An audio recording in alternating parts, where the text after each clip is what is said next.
সমগ্ৰ ৰাজ্যৰ লগতে আজি খৈৰাবাৰীতো ৰাষ্ট্ৰীয় স্বাস্থ্য অভিযানৰ কৰ্মচাৰীসকলে পালন কৰে তিনিদিনীয়া অৱস্থান ধৰ্মঘট আৰু কৰ্মবিৰতি কাৰ্যসূচী।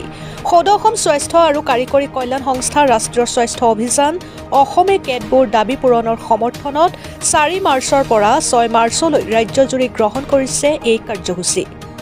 পে স্কেল প্ৰদান কৰা NHM কৰ্মচাৰীৰ চাকৰি নিয়মীয়া কৰা সপ্তম দৰমহা আয়োগ মতে দৰমহা দিয়া NHM কৰ্মচাৰীক স্বাস্থ্য বিভাগৰ স্থায়ী পদত নিযুক্তি দিয়া সমকামৰ বাবে সম দৰমহা দিয়াকে ধৰি কেইবাটাও দাবী পূৰণৰ সমৰ্থনত পালন কৰে এই কৰ্মবিৰতি কাৰ্যসূচী। ৰাষ্ট্ৰীয় স্বাস্থ্য অভিযানৰ কৰ্মচাৰীসকলে কাৰ্যসূচীত অংশ লৈ উক্ত দাবী পূৰণৰ সমৰ্থনত ধ্বনি দি উত্তাল কৰি তোলে খৈৰাবাৰী খণ্ড প্ৰাথমিক স্বাস্থ্য কেন্দ্ৰৰ চৌহদ। উক্ত কাৰ্যসূচীত সদৌ অসম স্বাস্থ্য আৰু কাৰিকৰী কল্যাণ সংস্থাৰ জিলা সমিতিৰ সভাপতি ডাক্তৰ বিজু কুমাৰ শৰ্মা, ব্লক কমিটিৰ সভাপতি ডাক্তৰ হৃদয় কুমাৰ কাকতিকে ধৰি ভালেকেইগৰাকী বিষয়ববীয়া উপস্থিত থাকে। খৈৰাবাৰীৰ পৰা ধীৰেন মহলীয়াৰ ৰিপৰ্ট, অৰুণোদয় আছাম।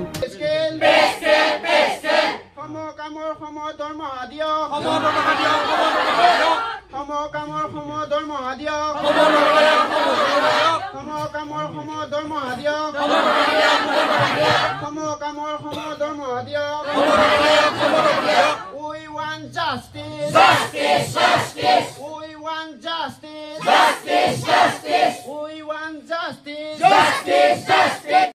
নমস্কাৰ, আমি আজি এই NHM কৰ্মচাৰীসকলে আজি অসমৰ বিভিন্ন স্থানত আজি আমি এটা কৰ্মবিৰতি পালন কৰিছোঁ। এই কৰ্মবিৰতি 4, 5, 6 তিনিদিনীয়া কৰ্মবিৰতি হয়। এতিয়া আমাৰ মেইন উদ্দেশ্য হৈছে যে আমাৰ যিখিনি NHM কৰ্মচাৰী প্ৰায় 24,000 আমাৰ NHM কৰ্মচাৰী আছে। এই NHM কৰ্মচাৰীখিনিক চাকৰি ৰেগুলাৰ কৰিব লাগে বা নিয়মীয়াকৰণ কৰিব লাগে আৰু চৰকাৰে এইখিনি আমাক প্ৰতিশ্ৰুতি দিছিল। আমি তেওঁলোকক ৰিকুৱেষ্ট কৰোঁ, অনুৰোধ কৰোঁ যে আমাৰ এই প্ৰতিশ্ৰুতিখিনি অতি সোনকালে কৰিব লাগে আৰু যে অত্যন্ত তেওঁলোকে ৰেগুলাৰ কৰিবও নোৱাৰে। তেওঁলোকে কৈছিলে যে চৰকাৰে কৈছিলে যে আমাৰ যদি ৰেগুলাৰ কৰিব নোৱাৰে তেতিয়াহ'লে আমাক 7 পে কমিশ্যনত সেনেকৈ 7 পে স্কেলটো দিম বুলি কৈছিলে। আৰু সেইখিনি কৰিব নোৱাৰিলেও আমাক দিব লাগে, কাৰণ আজি আমি কাম কৰিছোঁ আৰু আমাৰ দৰে ৰেগুলাৰখিনি আমাতকৈ বেছি দৰমহা পায়।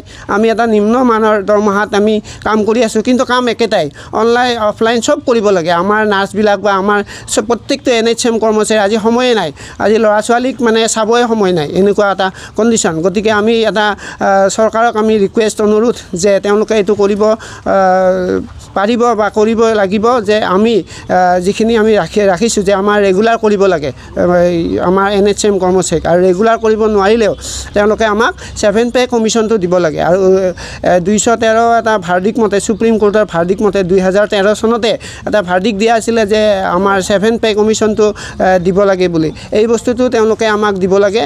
এইটো আমাৰ এই মেইন উদ্দেশ্য। আৰু চৰকাৰলৈ অনুৰোধ, আমাৰ যে দাবীবিলাক মানি লয়, বহুত বেছি দাবী নহয়, চাকৰি আমাৰ নিয়মীয়া কৰক, নহ'লে আমাৰ 7 পে দিয়ক, এইখিনি আমাৰ কৰক। প্লাছ আমাৰ যিখিনি ৰেগুলাৰ চাকৰিয়ালবিলাকৰ যেনেকুৱা স্বাস্থ্য বিভাগত চাকৰিয়ালবিলাকৰ যিখিনি চৰকাৰী সুবিধা আছে সেইখিনি দিয়ক।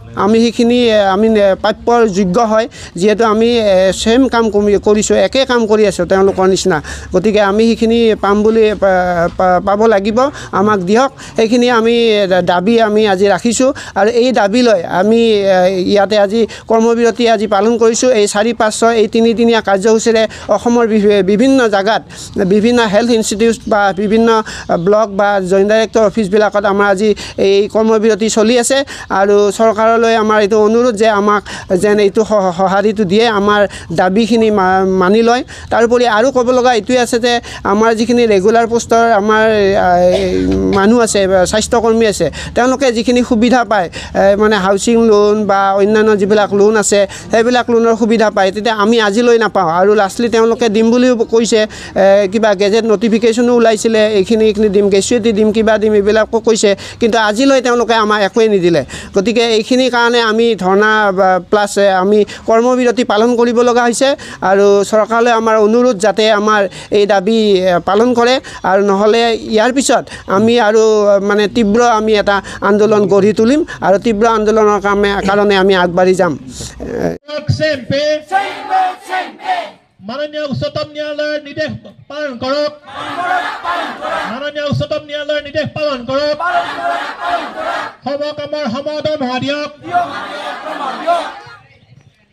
NHM কৰ্মচাৰী চাকৰি নিয়মীয়া কৰক ইকুৱেল পে ইকুৱেল ৱৰ্ক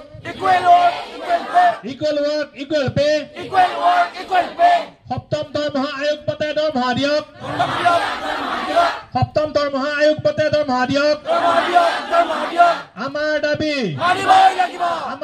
ন্যায্য দাবী আমাৰ দাবী ন্যায্য দাবী We need 7 pay commission.